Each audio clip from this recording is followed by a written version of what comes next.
అయ్యో, ఇంత అన్నం మిగిలిపోయింది. ఇప్పుడు దీంతో ఏం చేయాలి? ఇలా వదిలేస్తే అన్నం మొత్తం వృధా అయిపోతుంది. అప్పుడు నేను ఒక పని చేశాను. అన్నాన్ని నీళ్లలో నానబెట్టాను. ఇలా రాత్రంతా అలాగే ఉంచేశాను. ఉదయం చూసినప్పుడు నేను ఆశ్చర్యపోయాను. తెల్లటి నురుగు, కొంచెం పుల్లటి వాసన కూడా వచ్చింది.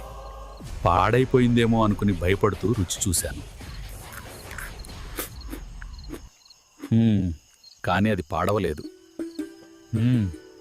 తిన్న వెంటనే శరీరానికి చల్లదనం అనిపించింది. ఆలు, ఉల్లిపాయ, మిర్చితో కలిసి తిన్నాను.